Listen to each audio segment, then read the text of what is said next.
Dylan Rounds, age 19, has not been seen or heard from since May 28th, 2022. He is missing from Lucin, Utah, near the Utah-Nevada border. His family is very concerned for his safety.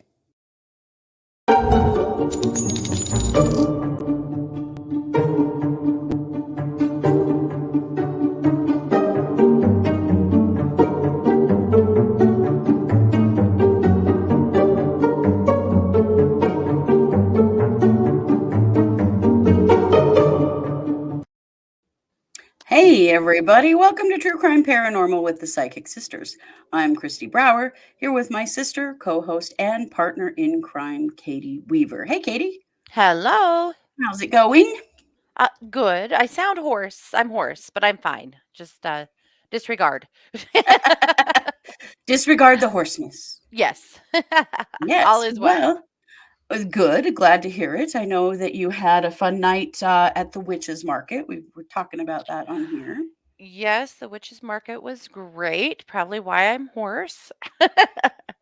Got to see a lot of old friends and make some new ones, and yeah, it was great. Yeah, I have no complaints. Even this very erratic Idaho weather held for us. So it sure did. That was really nice. yeah, beautiful night. Well, I'm so glad to hear it. Well, I am good too. I'm getting ready to hop on a plane and go visit my friend JJ. You guys all have seen her now on the Psychic Hour a couple of times, and Yeah, we've really had a lot of fun. So I'm excited about that. I'm getting out of here to a warmer place for a few days. true. This What is a good. concept it You is. won't know what to do with yourself. I know I'll probably just sweat my guts out, to be perfectly Mhm. honest. I'm going to be way too hot. Yeah. And I brought like super, summery clothes, but I'll still like from Mhm. what we've been having here. Yeah, that'll be Yeah. okay. That will be okay. So this is our Monday episode, but it will be airing on Friday. And the reason for that is the nature, of the case that we're covering is a missing persons case, and it just feels much more urgent Yeah. than some of our cases do because it's happening right now. And so we wanted to get it out quickly to help spread the word about this missing young man. So it might seem weird that you see a case go live from us on a Friday because we don't usually do that, but that's why. And it might seem weird to not see a case show up on Monday, but this is also why. So this is just early release. This is Monday. This is Monday. I'm sorry if you think it's Friday, but it is actually Monday here No. on. No. Yeah. We simply Yeah. cannot steal the weekend from anyone. They'll Yeah. never Well, okay. forgive You got us. a good point there. Good point there.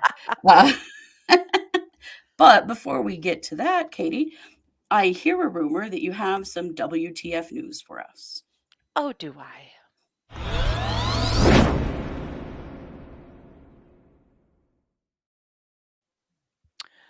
So I want to share a picture with you here, but I'm going to talk a little bit about a sheriff, or a former sheriff, if you will, named Dorian LaCourse. Mm, Dorian LaCourse, well, he was a sheriff. He's now a convicted felon. oh I'll show boy. you. This is Dorian. Okay. Dorian was convicted this week of being involved in a scheme to help two firearms dealers to acquire and sell more than 200 machine guns. Oh, good God. This happened in Addiston, Ohio. Addiston is a tiny, tiny town in Ohio where Dorian has been the sheriff for quite some time. And unbelievably, he was able to plead this down to where he will not spend a day in prison for what he did. Imagine. I mean, I can't imagine that he's got any special treatment going on. Hmm. What a jackass. There were 17 charges total, all of them stemming around things like conspiracy, making false statements to the ATF, and things of that nature. So here's what he did. He had teamed up with a couple of federally licensed firearms dealers in his area, and he was using his position as a police officer or as a sheriff to help these guys to acquire guns that otherwise they would not have been able to purchase. So essentially, these are guns that law enforcement can get their hands on that others cannot. Now, this tiny little area didn't have the money, the means, or even the staff for the kinds of guns that he was requesting Sure. to see and requesting to have demonstrations on, but he was allowing these dealers to come in and essentially purchase these guns and sell them under the table. So Oh my God. 200, more than 200 machine style guns are are out there here in the US thanks to this guy. Oh my gosh. Guns that no one should have. No. What could possibly be the purpose of owning a machine gun as a private citizen? Can think of only one. So the indictment says smaller machine guns, automatic assault style rifles, and belt fed machine guns for military use. Oh my God. One of the guns was an M2 50 caliber belt fed heavy machine gun that has to be mounted on a vehicle or a ship. I mean, what are they smuggling those out of the country? Like, what are you going to do with one of those? Mounted on the top of your pickup? I mean, what? Right? I What can't even the hell? imagine. Yep. That's horrifying. Yep. The dealers in question, the ATF thinks that they made upwards of $2 million on these guns. Oh my God. And this idiot, okay, I granted he shouldn't have made anything, but as far as criminals go, he's terrible. They made $2 million and he made 11,000. Well, he's just an idiot all the way around then, isn't he? Right? I mean, was it worth the $11,000, dude? Really? Was it? Yeah. Yeah. Yeah. This reminds me of the maple syrup heist in Canada. Yeah. Oh boy. Yep. So there you have it. Now, his attorneys argue that none of the guns in question have ever actually been used in a crime. Therefore, what he did wasn't that bad, Are guys. you freaking kidding me? I mean, where are Mhm. those guns? Should we just start charging him then every time one of them turns up? And how Is do that we what they know they want? haven't been used in a crime? Right. We don't know that. That's only No, that's crimes that true. have been prosecuted. Anyway, it's all so disgusting. The fact that he's doing no prison time, he was Uh, facing 15 years and managed to, by pleading guilty to a few things, get the rest of it dismissed. that The is whole thing, such bullshit. He should get a stiffer penalty, not a lighter one, for right? being a sheriff when he did this. This sounds like Wow. a, one of your classic cases of the good old boys. Uh, Certainly does. But in light of that, because he figured out these loopholes, or the arms dealers did and they helped him, with it, whatever, it sure is worrisome and makes you wonder how often that's happening. Right. If he If got people away are with this? using their position in the military, or in less likely in the military, I think, but in like little counties like this with very little oversight and very few officers in general, Yeah, to do that's stuff totally like where it this. would happen. Yeah, Oh, that's terrifying. it really is. I mean, the caliber of these guns, They're war machines. I and I guess mean, I'm just feeling more sensitive to it than ever, just because of all of the gun violence we've seen in the US in the last 2 weeks. And now this, yeah, you and now know. law enforcement officers are helping get those guns Yeah, on the streets? Holy yeah. shit. I'm sure a lot of Mm. other officers would have something to say about that, Yeah, I would think that most police would be furious about that. Well, thanks horrified. for making Yeah, their jobs harder and making life much more dangerous for them with definitely. machine guns out there. Good God. This puts law enforcement at risk across the board, and the military, besides Mhm. civilians. Like, it's so bad in every way. And this dude's not gonna sit in prison for a minute. Yeah, that's bullshit. Mhm. Absolute. So that's why we called it WTF News. Because it is. Mhm. Well, I'm gonna kick the mic over to you for our main case. Okay.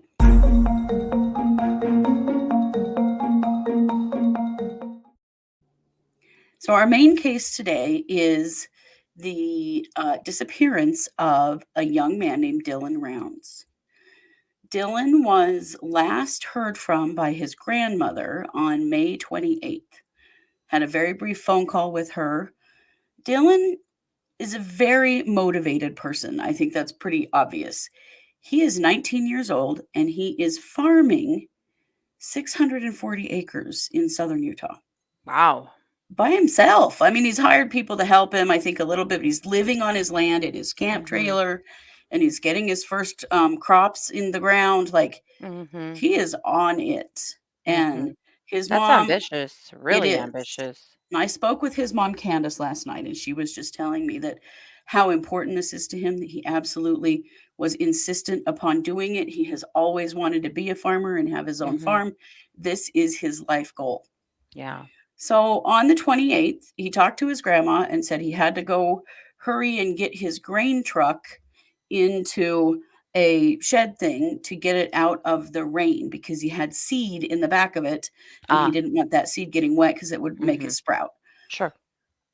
And then nobody heard from him for several days. And that got everybody real worried about him, Mhm. because where he lives, he does have good cell service, even though it's way out. He Mhm. lives 28 miles from the nearest town, Mhm. but he regularly talks to his mom and his dad, his Mhm. grandparents, and his friend JD. Mhm. And so on the 30th, his mom, Candace, receives a phone call that no one has heard from him since the 28th. And Mm. they found his pickup. It was locked and he wasn't anywhere near it. Some men named Don and Jim, men that have been helping him and that know Mm. him, had been trying to make contact with him for a couple of days, couldn't find him, and found his pickup locked. Mm. And so on the 30th, mom gets a call. And so she heads to Lucin, Utah, which is not even really, I don't even think Lucin is a town. Maybe it is. But it's a this is a very remote area. Right. She, Very rural. his mom told me that think about the movie The Hills Have Eyes, and that's what this looks like. So it's just like desert with Mhm. surrounded by mountains, and there's just Uh-huh. nothing out there. It's all farm ground. So search and rescue came that day on the 30th, and they searched for him until about 10:30 p.m. that night. And the family is staying out at the farm, looking for him and searching for him. Mhm. Search and rescue came back on the 31st and looked and searched for about 2/3 of the day, and then they called off the search and said we can't find him, and Oh just kind of God. left. Mom is very frustrated because she's getting this response from law enforcement, and boy, have we heard this before. Well, he is just a young man. Maybe he just took off somewhere and he'll be back. His vehicle is locked in there. His home is locked in there. Mhm. His grain truck is locked in there. Wallet and Mhm. phone are missing, so probably with him. Mhm. I did ask where the keys to the pickup are, and mom couldn't tell me. This is something that law enforcement is looking into, and so there's something there. Mhm. But we will give you a little scoop because we are the only ones that have been told this. His work boots were found a ways back behind the shed where his grain truck is parked, like the boots that he would have Oh been boy. wearing when he was driving that grain truck. And mom said they looked like they'd just been thrown and just landed out there. Mhm. This is 4.5 miles from his trailer, Wow. and he would have been shoeless. Yeah. So Dylan's parents are staying there, working with police. They've kind of got police from Utah and Nevada working with them because they're right on the border. Sure. And, they're trying to get more active involvement. And some of them, they did have a search from search and rescue. There were supposed to be bloodhounds coming out from Weber County, which is Utah. That Mhm. hasn't happened yet. But what did happen yesterday is the Diesel brothers, who you might have heard of, they have a Uh-huh. very well-known YouTube channel. They Mhm. are in Utah Yeah. themselves. They brought their helicopter out Mhm. and searched the whole area out there, and that was yesterday, and they didn't find anything. Mhm. Those guys are So amazing to help out with stuff. You guys might they remember are. they searched an abandoned mine shaft not too long ago for Susan Powell's body. Yes, yes, they're the ones that, yeah, we did Mhm. talk about that. Well, Yeah. they've helped, parents are trying to get, some drones Mhm. out and, trying to get bloodhounds, but there's this hesitance that, "Oh, well, he just might have just taken off for a little while," and mom says, "This kid is this is planting season on his Yeah. farm. If you know anything about farmers, they're not gonna just take off." No. It's ridiculous. It's ridiculous. Entirely. Well, just like, that also happened, not in Utah, but in Nevada. Their neighbors over in the Elko area with Naomi Arion. When she Right? was kidnapped a few months ago, uh, they immediately went to that same thing that she can just wander off or whatever. And they had launched a hashtag that they, are asking people to use in this case. And it's the trust the family Yeah. And we can hashtag. certainly excuse Trust me, the we can family. certainly be using that for Dylan as well. Well, Because yeah, because families know their family members. well, they do. And, like Candace told me, she said, we hear from somebody in our circle hears from him every day.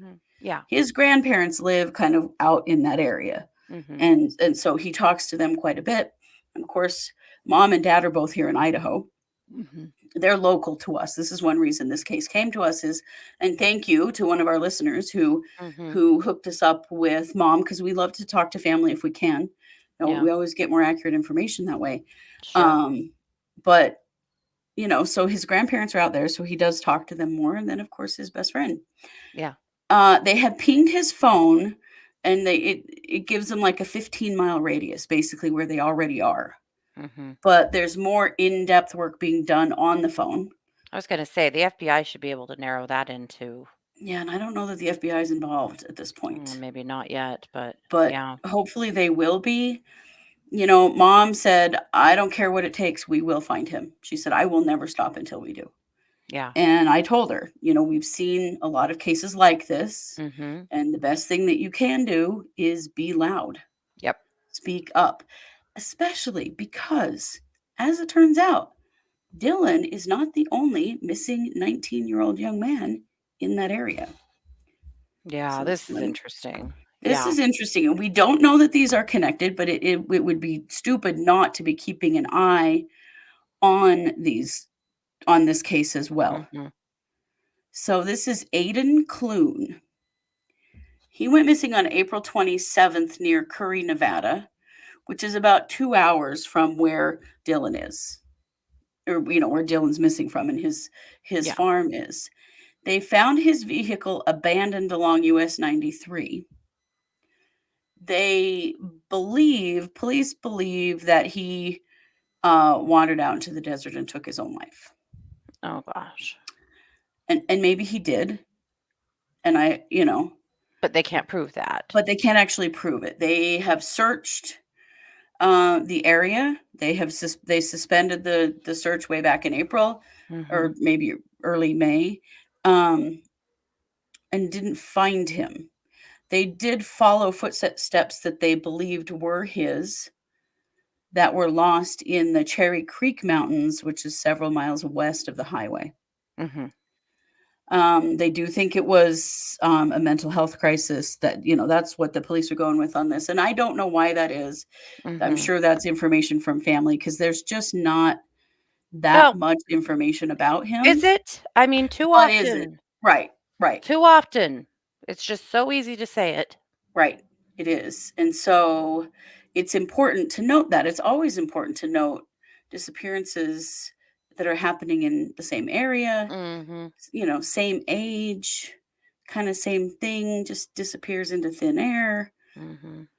So we wanted to, mention that. There's been kind of a rumor going around also that mom wanted us to address.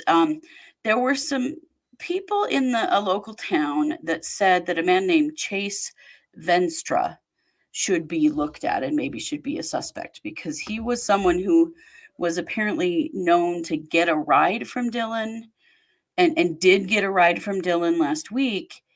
And there were a lot of things said about this man that were, Mhm. implying that he had something to do with it. So Chase Venstra got a hold of Candace Cooley, who Mhm. is Dylan's mom, Mhm. and said, "Hey, I want to tell you what I know. I'm going to talk to the police. I didn't know anyone was looking for me." He's been away. He was 200 miles away. He has Mhm. very much an alibi here. But he said that he got a ride from Dylan on Saturday afternoon. No, sorry. Wednesday morning. Okay. People kept saying it was Saturday. It was Wednesday, so it was several days earlier. It was before Dylan went missing, Yeah. and people had heard from him since then. Well, the news was even reporting that he was a stranger that was acting weird and was asking around town about Dylan, and like this really got conflated into something that it is not. It definitely did, yeah. Turns out that actually Chase and, Dylan know each other, Mhm. and, Chase said, "Dylan is my friend." He said, "My son even worked for him last summer a bit." And so he talked to Candace. Mhm. He's talked to Box Elder County police now. Like, this is a Yeah. non-starter, and we don't want to distract with something like that Right. That's the worst when part. I mean, also Chase doesn't deserve to be defamed, but on right. top of that, going for the false flag just it ends sometimes Yeah, investigations.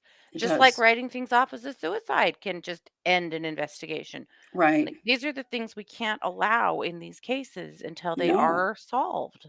Right, because if you assume you know without proof Mhm. and stop looking for someone, that's such a huge mistake because Yeah. until someone is found, we do not know what happened to them? Mhm. So, this is what we know at this point. I'm still in contact with Dylan's mom, and we will update. I've told her we'll do more episodes or we'll do updates on the update show, depending on, when information comes in. But Yeah. she and Dylan's dad are very motivated to Mhm. find him, and they're not going to give up, and they're not going to let law enforcement give up. And I think that's Good. really smart. Mhm. One thing I asked her was, what about forensics? Have they been out to examine the grain truck and his camper and his pickup? The only thing that has been taken into evidence by the police that we know of Mhm. are his boots. Mm. Like, why would you not be checking the other vehicles, at least for fingerprints? Yeah, something. Something. His camper where he was living has not been ransacked. There's no indication that anything happened there. It Mhm. appears that it happened out on his farm where he parked the Mhm. grain truck. Although we don't know if it was him that parked the grain truck. Someone did. True. So this is an old grain truck, and Katie, this will sound very familiar to you because I was asking like, where are the keys to everything, Mhm. and the keys are in the grain truck. But mom said it doesn't really matter because you just start it with a screwdriver anyway. And I That was thought, my yeah, thought. Yep. yeah, when we were little girls, we lived on my grandparents' farm, and yeah, there was a lot of that going around. Yeah, that tracks. Mhm. But this is very scary because there really is nothing to go on at this point Yeah. until they can get the GPS stuff on his phone. That will certainly Mhm. help. I hope there's going to be some forensics done on the boots. What about the vehicles? Like, oh, figure it out, people. Speed this Right. up. Yeah, for So sure. please share. I'm going to share the missing poster. There is a $20,000 reward for information. And so he was last seen on 5/25, but he spoke to his grandma on 5/28. according Okay. to mom. So Dylan is 5'10", 160 pounds, brown hair and brown eyes. And we're just showing the missing person in the video or image in the video right now, but I will also put in the show notes who to call if you have any information. We know Yeah. we have listeners in Idaho and Utah and Nevada, and if you saw anything, if this kid's face looks familiar to you, please make a phone call. Please help Dylan's family in any way. If you know anything, Yeah. please speak up. This is so very important. Hmm. Even And things that don't seem important or were noteworthy, right. you don't know if that's just one piece of a bigger puzzle that helps to Right. fill a gap. So don't ever hesitate. Even No, if if you're you wrong, don't hesitate. These things are important. It's law right, enforcement's job to decide if this is credible or not. So or don't you useful, yeah. decide. Yeah. Exactly, yeah, if you are in the, Lucin area, if you are in the let me tell you the name of excuse me, the little town Montello, Nevada Mhm. is the closest little town. It's 28 miles from Dylan's farm. If you've been in that area in the last week and seen anything that seemed off, please, even just call your local police. Yeah. And I will post the phone numbers also in the show notes. But we want to help Dylan's family in every way that we can. Yeah. For sure. Yeah. All right. Well, Katie, I hear you have some more WTF news for us. I do.